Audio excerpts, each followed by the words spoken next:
Breaking News, vous êtes en direct de Breaking News branché sur www.sentinelle-rdcongo.com où vous nous suivez en direct du Canada, live sur télévision sur internet www.softkins.com. Donc, tous les gens qui Breaking News. Breaking News, il y a les lots. Liboso to bani merci mingi. Bozo benanga ebele. Bozo sepela ba breaking news. Bo sepeli na fokum putu. Bozo mbiango ebele. Merci na ba conseil. Merci na ba dossier. Merci na nyonso meto bandi na ba sango ya Kinshasa. Ba news à Kinshasa balobi le nom dit les trois vérités chocs de la réunion de Kanambe les Rwandais avec les Cardinal Mosengo, Monseigneur Mouteba et les autres. Comme d'habitude, totalement, comme d'habitude, lors de la réunion des évêques et des personnalités des confessions religieuses, trois choses ont été dites à Kanambe les Rwandais. Monseigneur Fulgence Mouteba, évêque de Kilwakasen, a demandé à Kanambe de libérer tous les prisonniers politiques et de démissionner. Le cardinal Mosengo, quand on lui a demandé à l'usurpateur du pouvoir de rétablir la liberté d'expression et de manifestation et de rouvrir toutes les chaînes de télévision fermées sous ordre de la mère Mende à travers toute la République démocratique du Congo, parce que même radio-télévision catholique et Kangama, pour Israël qui contre le pouvoir. Le problème de Simon, le prophète de Simon Kimbangu Kiangani, chef spirituel de Kimbanguiste, avait un message divin pour le chef de l'État collabo rwandais. Il lui a rappelé qu'il avait eu un message divin au commencement de son pouvoir disant exactement, je cite, tu régneras. Et maintenant, il a confirmé avoir eu un message encore une fois de Dieu disant, tu ne régneras plus après ce mandat. Car la prophétie de Simon Kimbangu dit, le quatrième président de la République du Congo sera un étranger et il va faire souffrir les Congolais et on va les tuer au Congo. C'est-à-dire qu'après 2016, si Kanambe ne quitte pas le pouvoir, à Okufa Congo, et maintenant il a confirmé avoir une autre vision, tu ne régneras pas. Le président Kabila, comme dans ses habitudes, était calme et n'a dit mot, tout en les remerciant de leur honnêteté. Oyo ezali masolo euti à partir à parler des nations. Awa bakomeli biso consultation totalement parce que ça va breaking news ya makambo Congo en direct. Consultation bozomona yango yango ya munene consultation présidentielle. Kabila risque de mordre à la poussière. Kabila soki alongwete à mordre na poussière. Et troisième message tozui yango est commis que IDPS, Union pour la démocratie et le progrès social, elle qui bat sali bana moleka parce que tous ba elle mi balé elle moko ezali ya Tshisekedi na matamata o ezali IDPS familial elle Bruxelles na elle Kinshasa et puis tous na elle mususu o ezali ya kiba saliba na ba nani basangani balobi boy la trahison est une moisissure verte et douce, comme le duvet. Elle ronge en silence et par intérieur. L'on fait plus souvent des trahisons par faiblesse que par un dessein forcé de trahir. L'on fait souvent de trahir. La trahison, on peut être le fait d'une intelligence supérieure entièrement affranchie des idéologies civiques. Ça, c'est Paul Léonard qui a dit ça. Explication des mots baraque par notre prof Ton Etani, familier baraque, maison mal bâtie, inconfortable, toute maison, exemple, habiter une baraque en banlieue, une baraque qui veut dire une maison mal bâtie, une concession mal bâtie. Trop c'est trop, les partis chefs au fait qui bat sa membre de la famille politique de Kabila a jugé bon de quitter les bateaux qu'il appelle la baraque dans une lettre qui est rendue publique, qui a eu du mal à être acceptée par le secrétaire de la majorité présidentielle, IDPS Kibasa, ne fait plus partie de la mouvance présidentielle comme on peut le lire dans cette lettre publiée en bas de l'article. L'Union pour la démocratie et le progrès social, El Kibasa, a indiqué que les idéaux qu'il avait poussés à adhérer dans le Kabylie ne sont plus à l'ordre du jour. Il est clair qu'en 2006, comme en 2011, des partis politiques se sont mis ensemble pour œuvrer à la victoire ou tricher pour que Kabila demeure au pouvoir. Mais il a corrompu, il a trahi le Congo parce que c'est lui-même qui est à la haute trahison. Donc Kabila Yemoko a la haute trahison parce que Yemoko a chef de la M23, Yemoko a bomba Congolais, Yemoko a détruit, Yemoko a sombara minduki oyo bomba na Est, Yemoko a zwa bakulu na tena Kinshasa bakataka batu, Yemoko a tindaka ba Rwandais ba bomba na Kivu, na Beni un peu partout. Alors batu oyo ya IDPS El Kibasa bamoni ke bakoki kozala susu na majorité présidentielle te.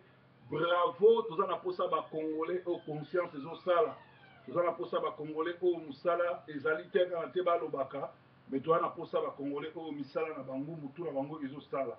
Alors awa tozwi susu bamessage mosusu oyo na kotangela bino lelo, bakomi boye toujours na bato bazotindela nga information oyo. Tozali na message oyo funa tanga yango bopesanga tanga yango nyonso mpona kosepelisa bino. Eza breaking news nayebi ki boza ebele bozolanda, mais funa pesa bino bainformation ya Congo mpo boyeba ce qui se passe. Politicien congolais, politicien bakomi politicien te mais politicien okoki komona yango yango politicien, bozomona politicien congolais ezala na ntango yango politicien congolais, politicien congolais, où est votre dignité? Cela est devenu une habitude. Il suffit qu'Hippolyte Kanambe alias Joseph Kabila monte au minaret avec son mégaphone en criant oh rarara, oh là là, hocus pocus, dibibus, hoc et ibenus, corpus meus. Toute la classe politique congolaise, la société civile, etc. tombe comme des mouches pour ne pas se réveiller, pour aller recevoir Kabila. Bolimisa eza kobenga en direct, donc moyen na mbela te eza ba direct bato babengaka biso awa, donc c'est bien de comprendre eza ba direct bato babengaka. Alors ici il écrit que bapoliticien congolais batila soni bakomi kaka Kabila soki adangi ho la ho abrakadabra adreketekedeke ayekeyeke, bango nyonso batelemi lokola mutu moko bakei kosala oyo bazoloba ke kolanda ye lokola ndenge fourmi alandaka nde bamushi batombaka soki tozosala. Les grands résistants oyo baza na poto avaient parfaitement raison de dire que les hommes politiques congolais devant les billets verts et la corruption ne vont jamais reculer.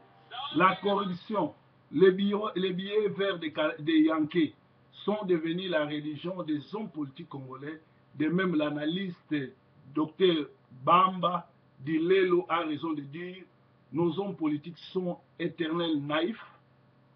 Le Congo est un pays très riche, mais avec une classe politique décevante. Ce sont des gens qui sont malhonnêtes et ce sont des gens qui ne peuvent même pas représenter. Ce sont des gens qui sont malhonnêtes. Donc c'est ça. Un pays fantasmagorique, un pays aux ambitions, des illusions, effets surnaturels, fausses croyances, aux mentalités différentes de son peuple.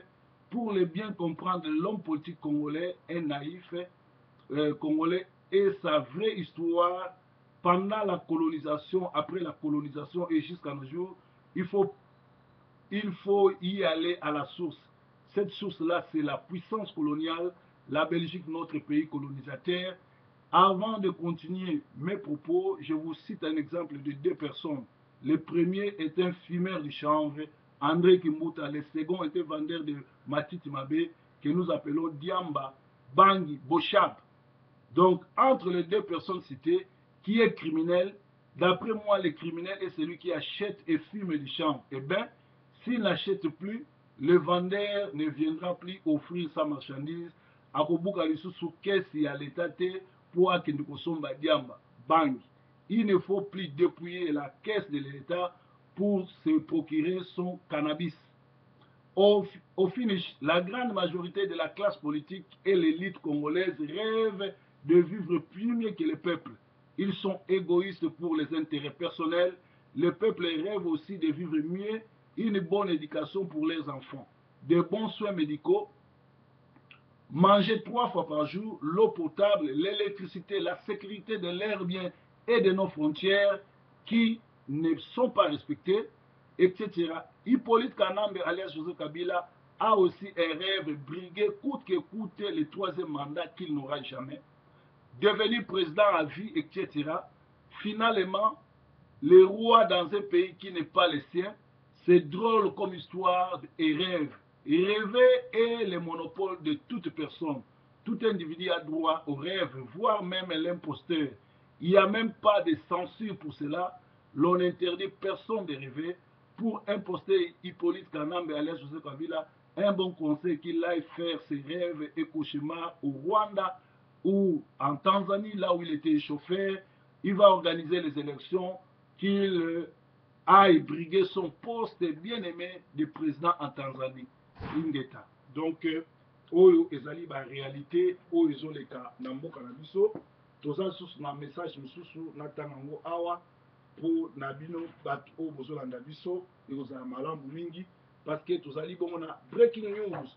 Breaking news ezali eloko oyo bakongole balingaka oyo balandaka mingi, esengeli na ngai napesa bino le meilleur de moi-même. Yango nayaka nakopesa bino basango oyo bato bazotindela nga parce que bayebi ke nazoloba makambo malamu. Balobi Kabila azoprépare mwasi na ye soki ye azalaki na baélection te, mwasi na ye abrigué présidence à vie. Donc ezali ba information nazozwa awa mosusu ezali natanga mosusu awa oyo batindi dolimbisa moke natanga mosusu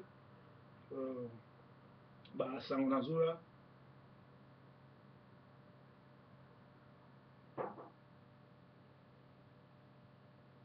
basango nazozwa oyo nakozongela yango oyo eza très intéressant te, nazopesa bino le plus important ya banews oyo ekopesa biso esengo to ekoinforme biso na makambo ezoleka na Congo ekozala malamu parce que toboyi bato baloba makambo biso tozoloba te.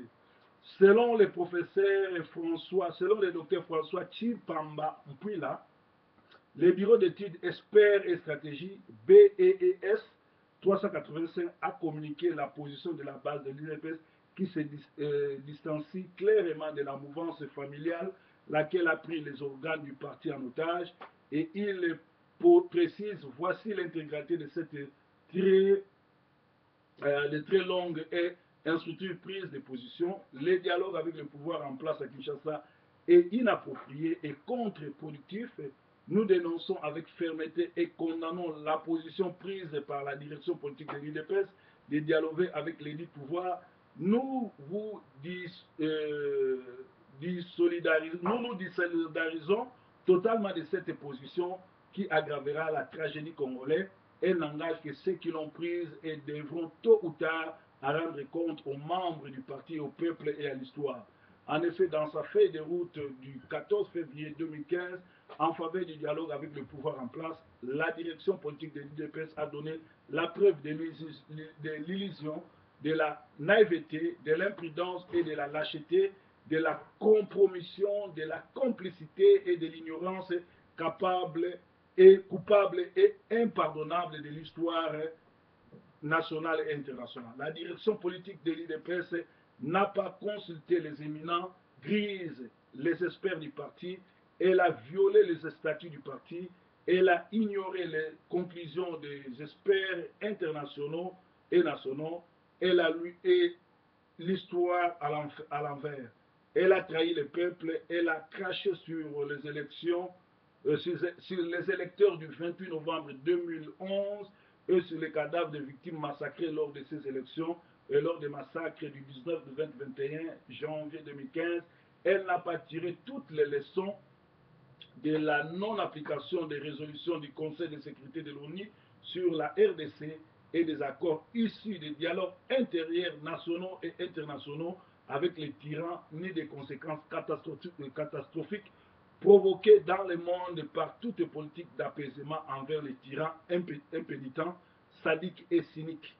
Les conclusions des experts internationaux sur le pouvoir de Kinshasa dans leur livre intitulé Réforme au Congo RD, attentes et désillusions, l'Harmattan 2009, les experts internationaux et nationaux ont analysé en profondeur les divers aspects de la tragédie congolaise, richesse immense et diversité et potentialité considérable de la RDC, infrastructure atteinte de la population à l'égard de l'État, l'histoire des réformes, processus de démocratisation, bonne gouvernance, fonctionnement des assemblées, acteurs et enjeux du processus de décentralisation, constitution, corruption, fiscalité, défis politiques, défis de la cohésion macroéconomique et des finances politiques, découpage territorial, processus de perfection internationale, réhabilitation de l'État, faillite de l'État et dynamique sociale, histoire politique récente et processus de réforme.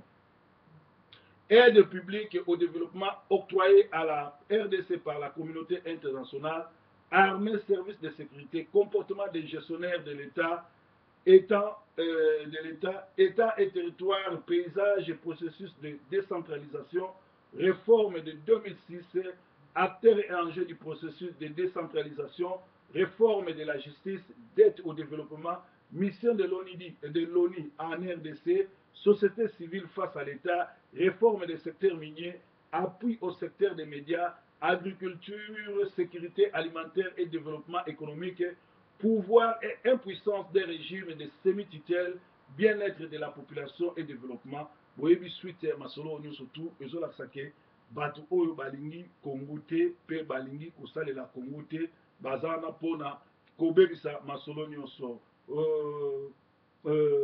Pour votre information, voici des pistes d'arguments sur l'accord cadre. Cet accord est inconstitutionnel. Voir les articles suivants de la Constitution, notre Constitution, article 213. Na zolo ba passé batebele ba benga pasta français leki mingi mais ezali journal ba intellectuel na kokota na lingala mena pesa na ba information na lingala na français pour pas comprendre. Le président de la République négocie et ratifie les traités et accords internationaux. Wana eza na 54 balobi président de la République azo rectifié puis azo négocié d'accord. Le gouvernement conclut des accords internationaux non soumis à la ratification après délibération au Conseil des ministres. Il informe l'Assemblée nationale et le Sénat. Article 214. Les traités de paix, les traités de commerce, les traités et accords relatifs aux organisations internationales et au règlement des conflits internationaux. Ceci engage les finances publiques, les finances politiques. Ceci modifie les disponibilités législatives, ceux qui sont relatifs à l'état des personnes, ceux qui comportent échange et adjonction des territoires ne peuvent être rectifiés ou approuvés qu'en vertu d'une loi. Ni les cessions, ni l'échange, ni l'adduction du territoire n'est valable sans l'accord du peuple congolais consulté par les voies des référendums, article 215. Mais tant on va kati mabele plus de 300 km mapesi Rwanda, parlement évité, Sénat évité, population batuni été. C'est-à-dire la violation, il y a l'accord. Si la Cour constitutionnelle, consultée par le président de la République, par le Premier ministre, le président de l'Assemblée nationale ou le président du Sénat, par un dixième des députés ou un dixième des sénateurs, déclare qu'un traité ou un accord international comporte une clause contraire à la Constitution, la ratification ou l'approbation ne peut intervenir qu'après la révision de la Constitution. Article 217, la République démocratique du Congo peut conclure des traités ou des accords d'association ou de communauté comportant un abandon partiel de souveraineté et envie de promouvoir l'unité africaine. Ça, c'est trahir le Congo. Ça, c'est trahir même. Parce que accord au Balobi que pour la continue na Congo, République démocratique du Congo, après qu'on perde Namba Mabele nae, après qu'on perde Nkita nae, pour na kotia kimia. Totikala komona ngote ekoko sala mapete, yango le moni biloko tozo dénoncer yango pour eza mabe mingi, makambo ezo sala na mboka na biso ekoko kosala mate. Balo basango nini tozwi awa Bruxelles et Washington ne veulent pas la paix et la stabilité en Afrique, ils brûlent la RDC. Donc ennemi na biso ezali Amérique na Bruxelles oyo mboka oyo colonisa biso butu moi balalaka pongi te basalaka nyonso kimia ezala te na Afrique po kimia ezala te na Afrique il faut batia moto na Congo yango bozomona do bindemi na biso bandoki ya Congo ezali Amérique pe ezali bongo Bruxelles to Belgique oyo bazotinda ba Rwandais na ba Ougandais baya koboma na mboka na biso po babotola mabele na biso po babotola nkita na biso parce que tozali na ba politiciens ba pasteurs na population médiocre. Ce blatter président corrompu qui a payé pour régner 17 ans à la FIFA a démissionné comme nous avions prophétisé il y a 5 jours passés, les jours de sa réélection, acculé par la tempête et les affaires de corruption qui touchent la fédération, les Suisses demandent il a démissionné et il demande l'organisation d'un nouveau scrutin. Alors, Batebele Bakomenga va dire merci pour ton nimio qui ozali mutu opesaka ba prophétie simbaka. Mokolo oyo banomaki se blater olobaki ke akosilisa mandat te to akokufa to akodémissionner to akosala arrêt cardiaque. Mais ça solo sikoyo adémissionné après 4 jours ya réélection na ye lokola affaire ya bacrime na ye pe ya viol ya nini ya kimoyibi na ye escroquerie ya corruption ekoti grave omoni akomi déjà na 79 ans akopiqué crise etikali étape ya kopiqué crise.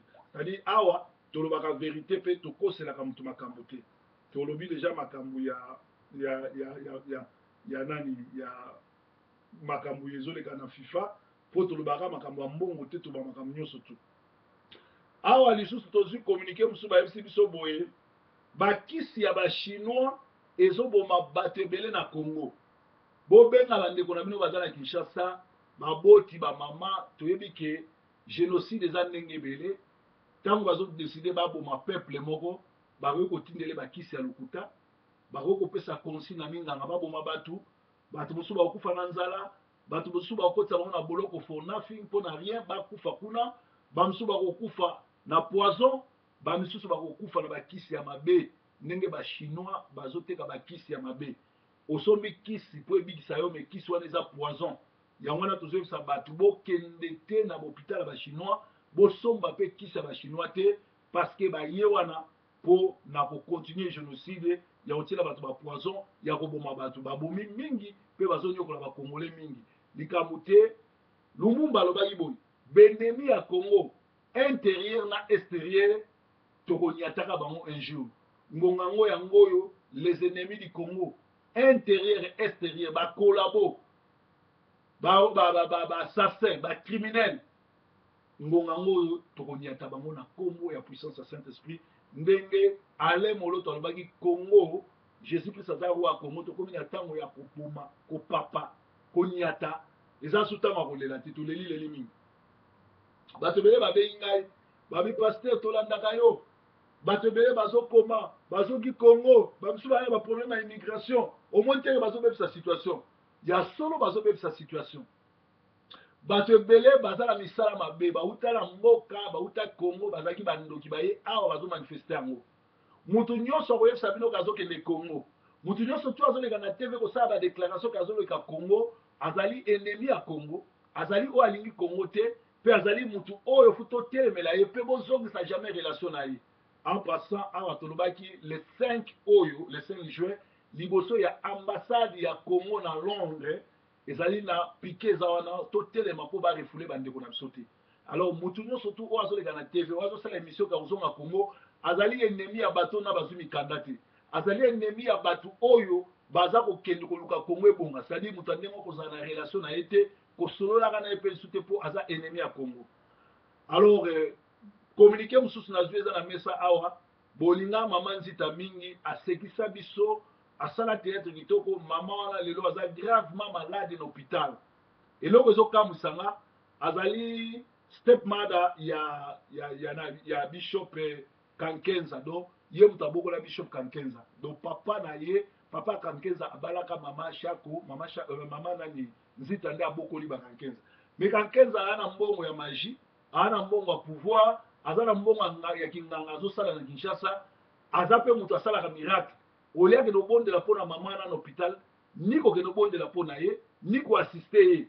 sikoyo na bakonzi nyonso na bato tu baa na poto ntango nalobi ke bakongolais bazali bongo baeglise oyo bazokende basecte église ya nzambe ya solo ezali me bato ebele bake na binzambi ya basecte oyo acte des apôtres 20-29 ezoyebisa biso oyo apocalypse 3 banda na 1 ntina suka ezoyebisa biso ke baeglise ebele eza batemple ya basatan alors bazosala nini ntango moto azobela bakosala effort te basangana mpo bakende obikisa ye bazozela mama wana akufa basala baobsèque pompe baya kolakisaka baya na mbongo baya na baserke ya minene balata batishote baluka cimetière ya monene kimbuta momeli bangi asala cimetière oyo bazokunda bato mabele ya pamba 5000 et pourtant bafonctionnaire bafutaka bango te bato basalaka bafutaka bango te ekimbuta aza le seul gouverneur ya ville ya Kinshasa oyo population na ye azokunda bango lokola baindigent mais azoteka mabele na bato oyo baza na mbongo te alors bazozela mama akufa boya kolakisaka boza bantior parce que bosanganaka jamais mpona kobikisa mutu mais boyaka kolakisaka bozwi le bokundama te ezaki ndoki ezali envoûtement et puis boza babruti ndenge bible elobi vous vous rassemblez pour devenir pire c'est-à-dire bozosambela olie bozwa molimo ya koyede olie bozwa milimo ya kobundela mboka olie bozwa milimo ya kokangola ya koyede bato bino bozozwa milimo ya kokóma su bato mitema mabe ya kosanganaka kokundaka bato cimetière kokunda mutu na Kinshasa lelo ezobanda na 2000 mais le mutu azobela mpo nini te bosangisi 2000 wana mpo bobikisa ye le mutu azobela mpo nini bokoluka mbongo te bosoigne ye soki akufi bokomolukele robe bokomolukele cercueil ya mwalamu tuetu elakisi boza na sorcellerie bato bazosambela solo basungaka mutu le aza na bomoi bosala nyonso bobikisa ye bomema na hôpital boya na kisi bokende na priere bagene priere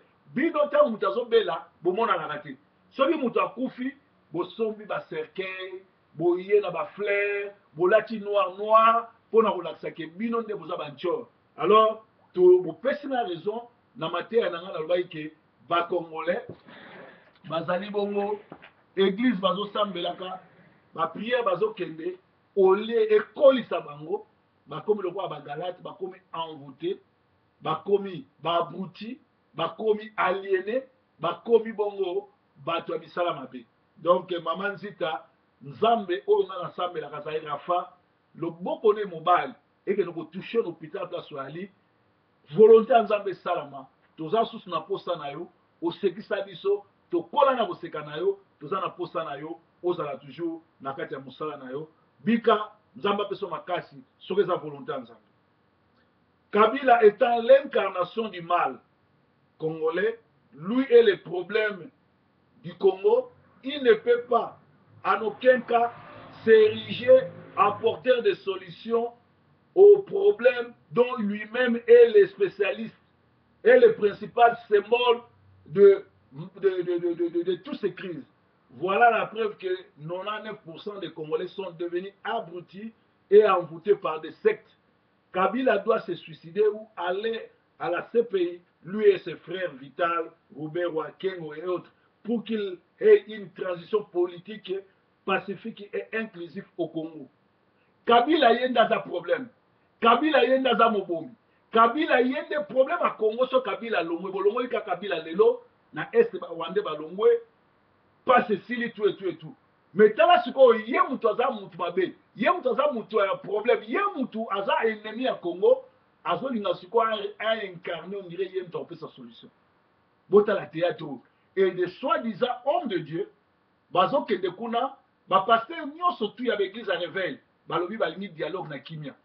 Kaka monseigneur mosengo nde mutu ayebisi ye alobi nini alobi soki baparti politique nyonso bayebisi ye a respecter bainstitution ya l'état akoyoka et même bakimbangiste oyo basutena ye parce que bakimbangiste bazalaka na problème na idps parce que balobaka bato ya idps bato babamba diangenda mabanga yango moni na ntango ya baélection bato nyonso tu ya Kimbangu bakendaki kovote Kabila bakovote IDPS parce que IDPS eza sous la malédiction kutu balobi bazelaka Tshisekedi le nzoto le ozonga na Kinshasa babamba ko mabanga parce que bango pe babamba ba na guerre mais lelo bata Kimbangu oyo ba ndoki ba associé bakeko yebisa Kabila que prophétie Kimbangu alobaki 4e président ya Congo akoza l'étranger akonyokola bato akokosaki azobongisa akokosaki azosala embellition oke Kabila tikala kobongisa te ayaka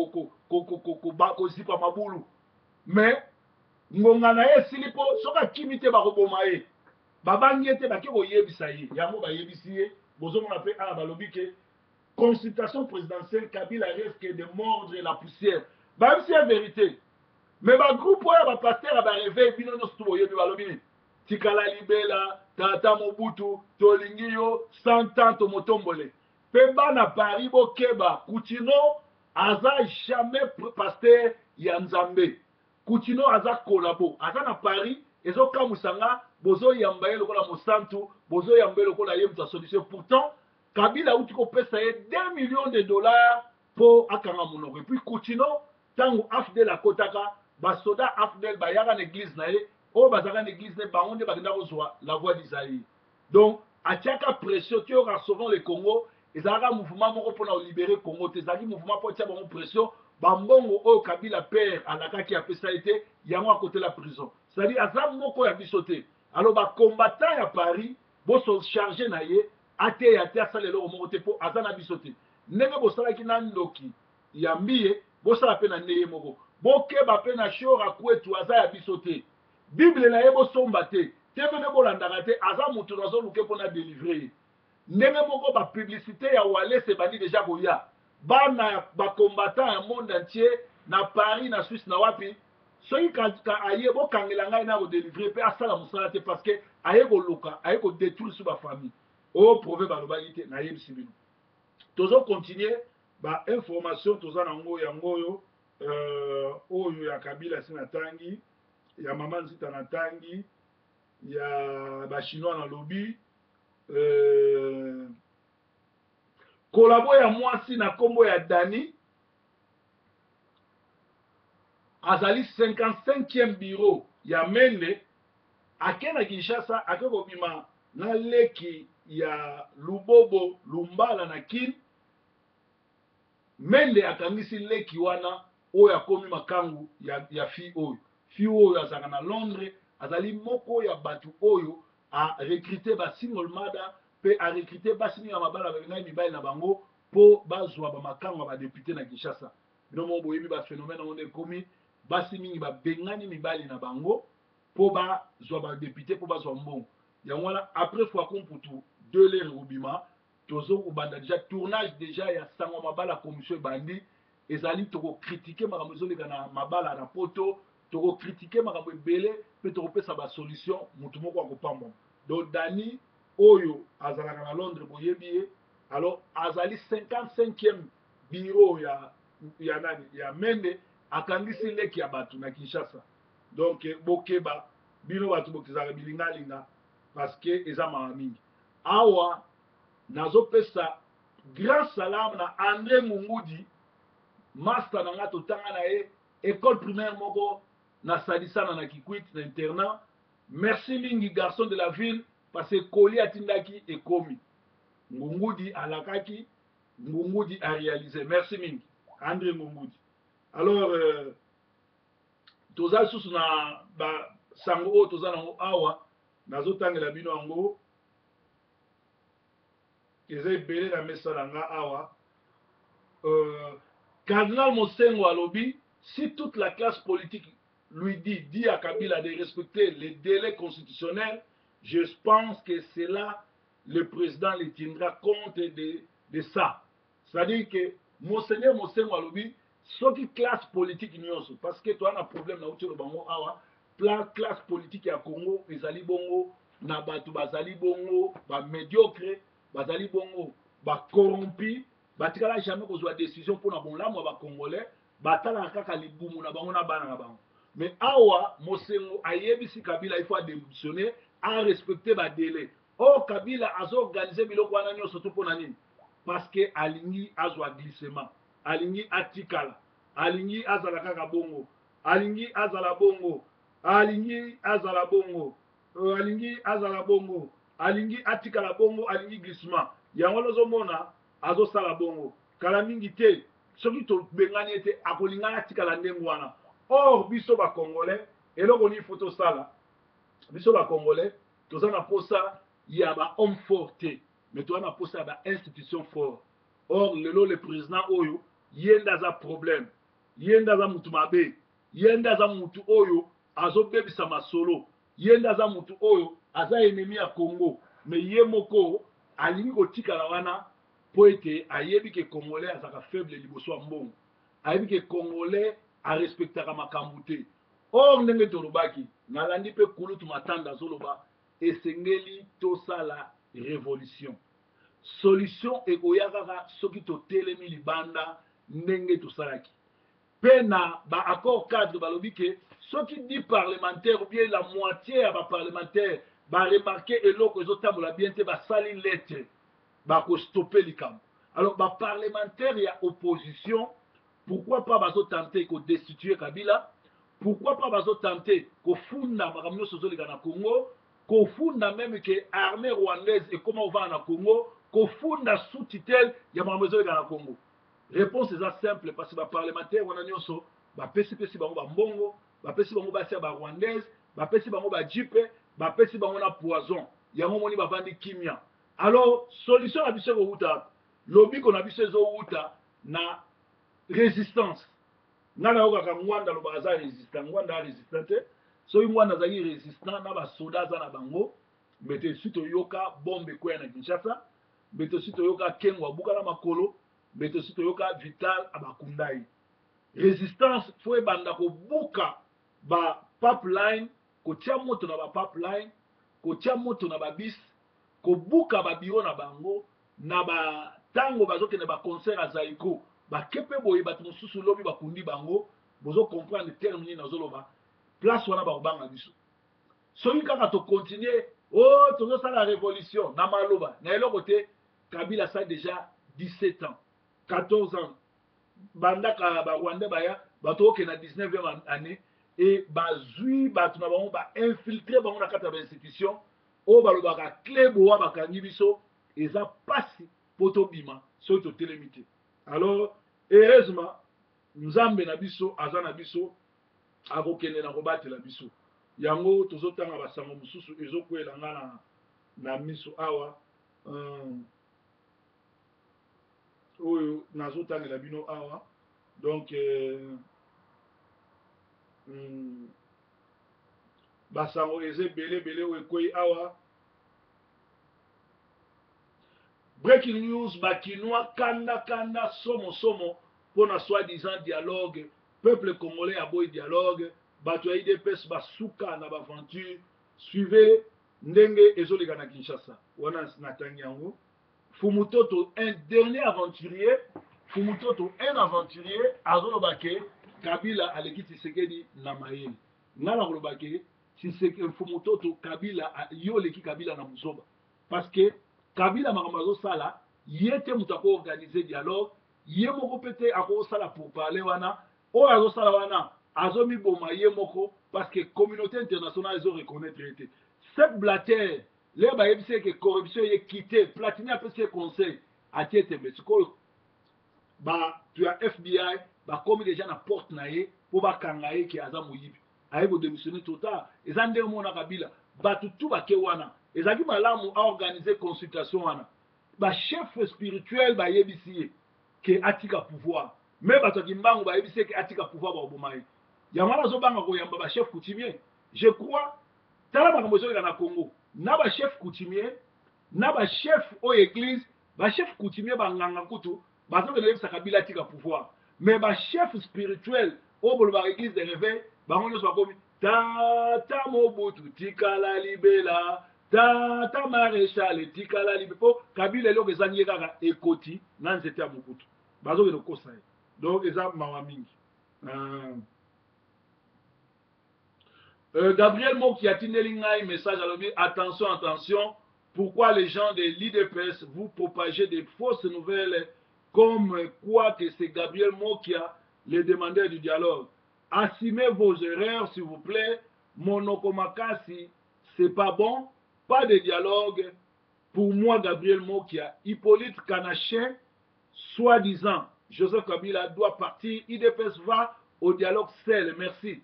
Va remplir vos poches comme les autres ont fait. Gabriel Mokia. Donc, à tini message na Tanyango, total nanu message mosusu outi na koto balobi nini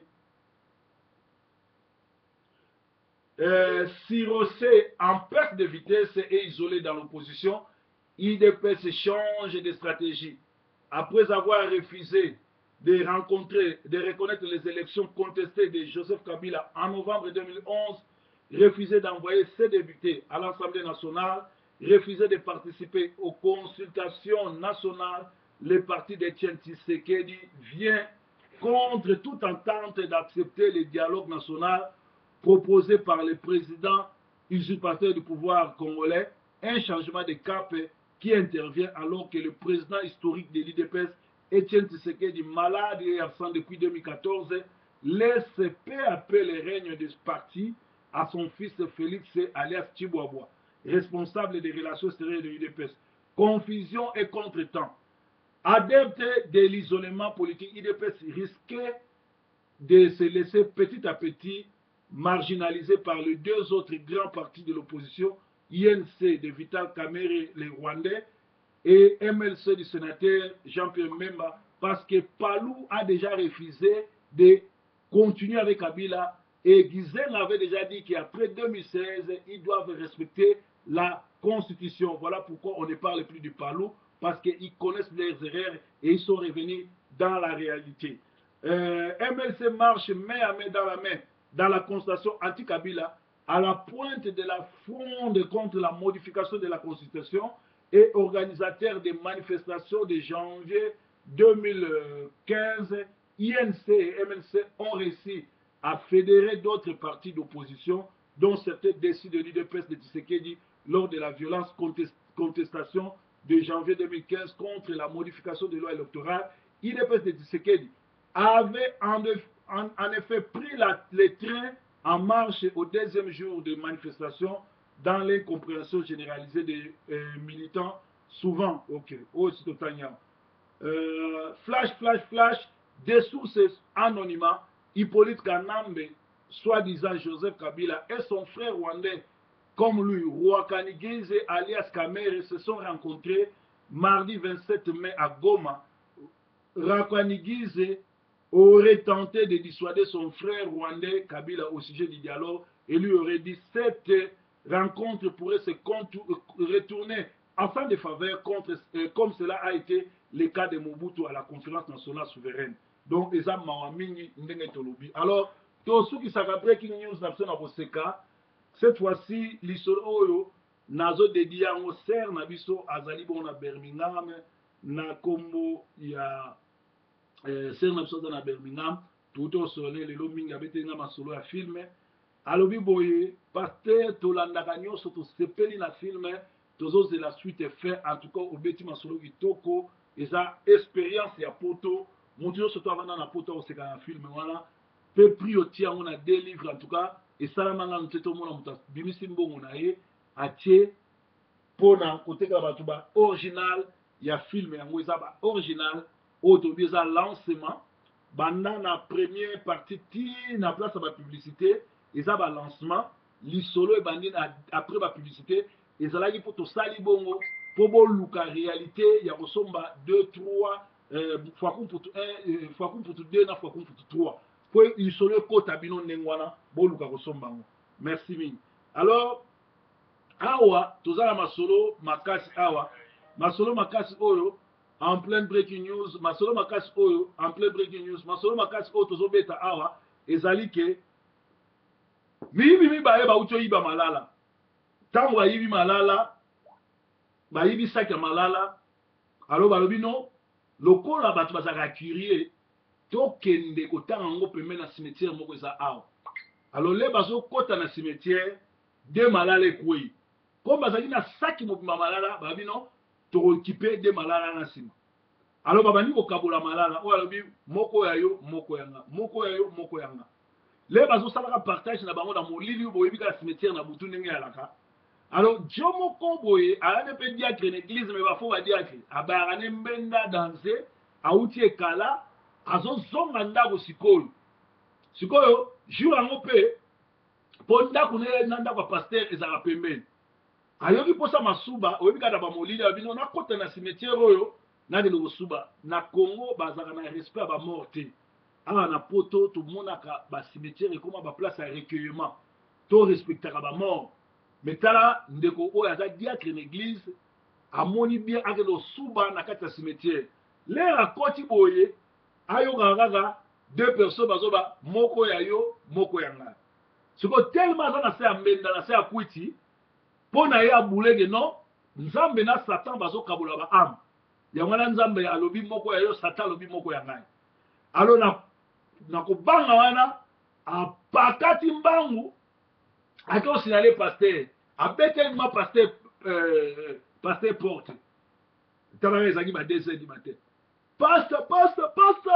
pasta alamuki alobi nini enlèvement ekomi makambo te yaka eza solo yesu azoya paster atuni ye nini abi papa nauti na cimetière nakuti nzambe na satana baokabola baame paster mpe yo oyebika bapaster aki na timba santu toma buka mona buka kukila alobi tala masolo ndenge ekozala abi bo zela tobima tokende otala paster mpe mpo bapaster ebele bateya nango masolo ya nzambe mena na yoka mongongo ya nzambe te azwa mpe vision ya nzambe te alobi tokita bakiti mbangu bakomi na cimetière na porte wana bayokaka moko ya yo moko ya nga moko ya yo moko ya ngai sikoyo moyibi moko atuni moyibi wana mosusu abi ebongo mibale oyo eza na porte tosala nango nini ya libo tokende sikoyo toyende ozwa ngo yo ozwa moko nga azwa moko donc moyibi sikoyo na sula batalani balobi donc mibale oyo nzambe na satan bazwa kozwa moko na kati na bango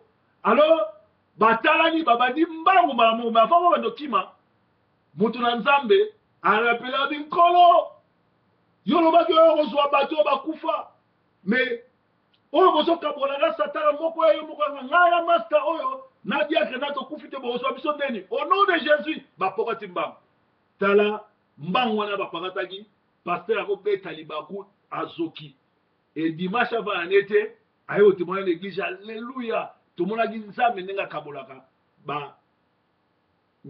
milimo ya bato bango na satana bino omoni ndenge bato ebele bazokosa bato na baeglise ndenge bato ebele bayebi nzambe te me bazotatoka bakumisaki nzambe breaking news